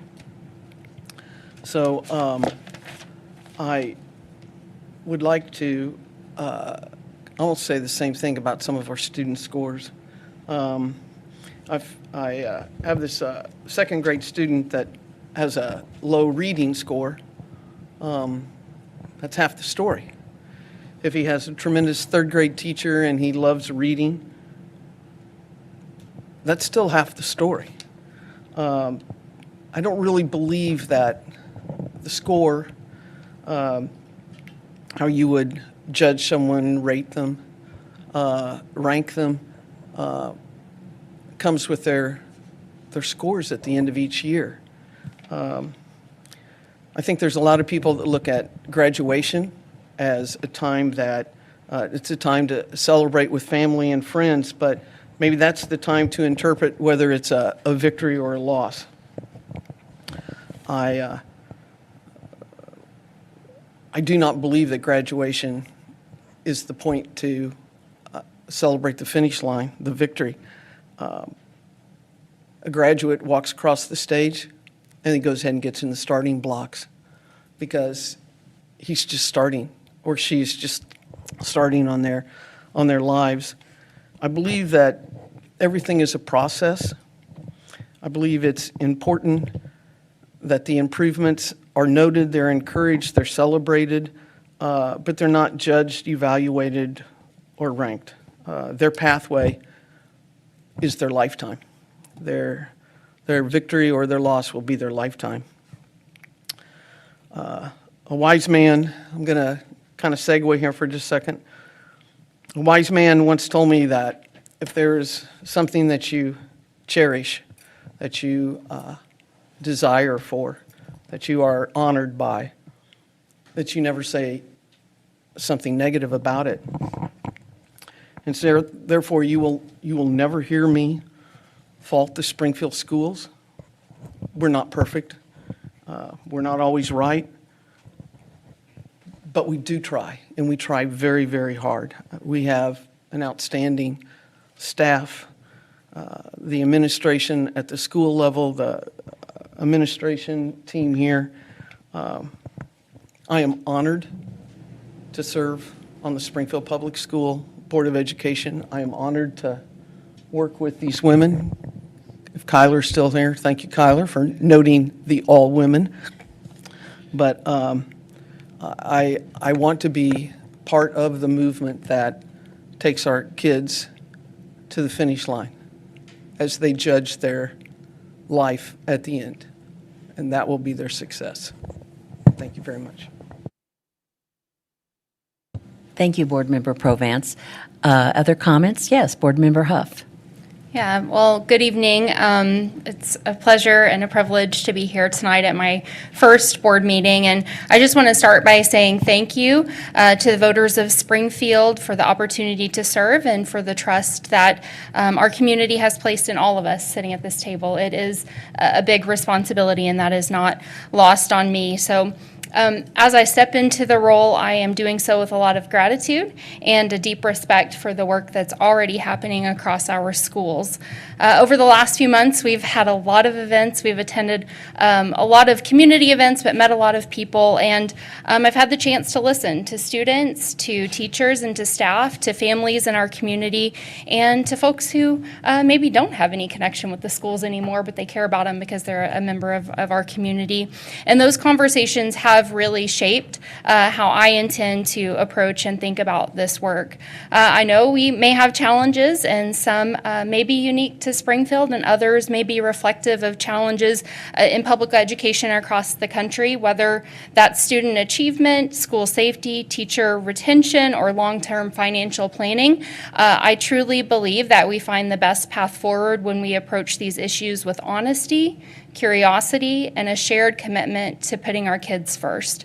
So I look forward to learning from each of you, my fellow board members, learning from our administration, people in attendance here tonight, our families, our teachers in the community, to learn about the work that's happening every day in our classrooms. So I, as a board member, I'm here and hope to ask thoughtful questions, contribute my skills and expertise when it's helpful, and work towards solutions that support all of our students. I do kind of want to echo, while I have the floor, Coach Provance's statements and take a moment to share something that has weighed on me the last few months as a parent of 2 kids in Springfield Public Schools. There has been a conversation, and part of our community wants to point out the things that they think aren't going well in our schools. And I understand that we're all passionate about our schools, and we should be. But I also believe that how we talk about our schools matter. The words we use and the attitudes that we adopt shape how students see themselves, how teachers feel about their work, and how our community believes in its future. If we want to see strong public schools, we need to speak with respect, accuracy, and hope, not fear or blame. It's important to remember that the district belongs to all of us, and that means we each have a responsibility to protect and uplift it, even as we push for it to be better. So as I begin my board service, I want to highlight something that says a lot about the strength and potential that I already see in our schools. Looking at the most recent academic data, Springfield Public Schools is performing on par with Missouri state average in core subjects, even though we serve a higher percentage of students eligible for free and reduced lunch. Nearly 52.3% of our students are eligible for free and reduced lunch, higher than the state average of 47.7%, nearly 5% higher. And I believe that context matters. Despite those added challenges, here's what I see. 39.9%, so nearly 40% of our students in SPS scored proficient or advanced in math, right along the state's 41%. 45.2% of our students scored proficient or advanced in English language arts, higher than the state average of 43%. And 38.3% of our students scored proficient or advanced in science, at the same level as the state. That tells me that our teachers and our students and our school leaders are showing up and doing the work. We should celebrate that SPS has shown 3 years of improvement on the state's annual performance report. But as Board Member Burns said, we shouldn't be comfortable. We should continue to focus on how to build on that growth and keep moving in the right direction, ensuring that every student is prepared for success. So finally, I want to acknowledge that not everyone in the community voted for me, and that's okay. I respect that, but I think I would like to extend an invitation to our whole community to join us in doing the work to advance our schools. Volunteer as a math or reading buddy. Maybe academics isn't your thing, but you love lunch. Be a lunch buddy with Big Brothers Big Sisters. Volunteer at the PTA clothing bank. Get involved with an organization like Here to Learn, who helps meet the needs of our most vulnerable students. Or advocate at the statewide level for support for public education. Imagine what we could all do if we took positive action together. So I'm so grateful for the opportunity to serve. I'm honored to be here and ready to get to work. Thank you, Board Member Huff. Other comments? Yes, Board Member Smart. Thank you, Board Member Huff, and I echo your comments. I just want to say thank you to Dr. Lathan and my fellow board members for sharing your wisdom and kindness as we on board. And I'm deeply honored and grateful to have been elected to serve on our school board. Thank you to everyone who supported my campaign, shared ideas, voiced concerns, and voted with the future of our students in mind. This opportunity is both a responsibility that I take very seriously and a gift. I'm committed to listening, learning, and working together to ensure that our schools remain strong, welcoming, and focused on excellence. I look forward to serving with you, Dr. Lathan, and with my fellow board members, and I'm ready to get to work. Thank you, Board Member Smart. Other comments? Dr. Thomas Tate? So, as we begin this new chapter with a reconfigured board, I want to take a moment to reflect on the kind of leadership and culture we bring into this space. I deeply value divergent perspectives and critical questions. Those are essential in any democratic process, but there is a difference between healthy dissent and performative disruption. We have a responsibility not just to speak truth, but to do so with integrity, accuracy, and respect for each other and the communities we serve. As board members, we must resist the temptation to use fear or misinformation, especially when discussing deeply complex issues like student achievement. It is not enough to state what is true. We must also strive to provide context, which is what you mentioned, clarity and solutions. For example, many students are struggling with reading and behavior, and yes, technology and cell phone usage presents challenges in today's classrooms, but these are not problems that are unique to our district. They are national issues facing every public school system in America. Citing statistics without context or amplifying problems without offering evidence-based solutions not only serves to erode public trust that is already fragile. I also want to name the harm that can occur when board members speak publicly in ways that undermine the credibility of the superintendent, our educators, or each other. When we go to the media instead of going to one another or posture as the only person who cares about students or learning, we are not leading, we are dividing. Let us remember accountability does not require antagonism, and concern for students should never come at the expense of civility or truth. As we welcome new members, I hope we can recommit to the kind of leadership our community deserves, leadership that is honest, principled, collaborative, and focused on students, not sound bites. We may not always agree, and that's okay, but may we disagree in ways that still honor our shared mission to ensure that every child in this district has the opportunity to learn, grow, and thrive. That requires all of us, each voice, each vote, each choice to reflect that commitment. Thank you, Board Member Thomas Tate. Other comments? Yes, Dr. Mahatma. I've been collecting my comments through the evening. Hold on. Okay. I have 3 different comments and then an item of housekeeping that dawned on me in the middle of the meeting. Okay, first I want to start with the Rose honorees. I now know why I learned about it 4 years ago when I got invited, because it's only the 4th year we're doing it. So that makes sense. You said our 4th annual. 40th. Well, I learned about it. You heard 4th? I heard 4th. Okay, well, this is the 4th year I'm going. And I don't know if the new members know, but every student, so the top 10 students, and they get a rose. It's so sweet. They get to bring a teacher, or I guess a staff member, doesn't have to be a teacher with them. And it's really sweet watching them struggle to pick which teacher. I'm going to ask you later on why it's 51 and not 50. There's like twins involved or something. Okay. It was a tie? Okay. That's, like I said, lots of sweet things. Okay. Well, next time I, see the folks from the foundation, I might make the suggestion that maybe it'd be interesting to bring these Rose honorees back and see what happens to them 10, 20 years down the road.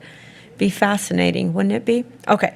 I'd like to add to the list that Board Member Huff mentioned about ways to volunteer. I really liked your list. But I'm going to add North Springfield Betterment Association to that, and I'm going to give them a shout out. They have a committee called the Road Committee, Removing Obstacles to Academic Development, and it used to be the attendance, and this way predates me and you. You'll know about this, but COVID sort of put a damper on that, and so now they're all about getting bikes to kids so that they can get to school. And we just had an event oh my gosh, Monday? Was it yet? Oh, it's Tuesday, Monday. You know, I've been thinking about my taxes, right? Yesterday, and I haven't had a chance to look for it, but there was this one little boy, it was at Weaver, and he was wearing a T-shirt that said, bruh. Has it been on Color 10 yet? Okay. And you could tell when they said, well, who wants to speak? And I think I've gotten to be a little bit of a teacher because I could have pegged that student out. Like, that's the one. And he did such a great job. But anywho, as we were looking at the number of bikes, it was 137 was one of the tags. And we didn't even start tagging them until maybe a year and a half ago. So certainly probably closer to 200. So if you're looking for a way to get involved, North Springfield Betterment Association, they meet once a month. It's a lovely lunch. There's always opportunity to learn. And then you get to be a part of road committee if you want it. So that's my second comment. And then my third comment was, I've been like collecting comments I heard tonight. And I just want to repeat them because I think they merit hearing. What Board Member Bruner said, did I do enough? Did I contribute enough? So this is like my little black book that I write all these. And then what Board Member Burns said, you can be comfortable or grow, but you can't do both. That really resonated, which then made me reflect back on the notes I had taken. Greenwood Laboratory School was looking to hire a director, and there were 3 finalists that got to come to the school and present like a town hall format with Q&A. And I took notes with each one, but one of the leaders who came said 2 things that were really impactful. One was the power of moments. And I don't have time to get into that, but remind me. But the other thing that he said was really special. He said, excellence, and I'm only saying this because it's in the notebook, and I'm going through all the comments I've heard tonight, and I wanted to go back to this, that excellence is not the opposite of failure. Excellence is the opposite of apathy. As we reflect on that and all the comments that we have said. So I wanted to, and that really ties really well into that it's okay to be uncomfortable, and that's how you grow. Okay, housekeeping. You know what we forgot to do tonight? And I don't know if we do it tonight or at the next meeting. Do you know what I'm going to say? Yeah, the delegates. We're going to do that on the 29th, so we'll have an opportunity to talk about that ahead of that? Yes. Got it. Thank you. Thank you, Board Member Mahatma Khani. Any other comments? I'll make a brief comment because I don't want to compete with the wonderful comments that were made by all board members this kidding. evening. I just wanted to welcome Board Member Huff and Board Member Smart to the board. I'm glad you're here. I'm excited to work with you. And I wrote this down before you said it. I look forward to the skills and expertise that both of you bring to this board. Thank you. Any other comments? Well, I have something to say, a little bit.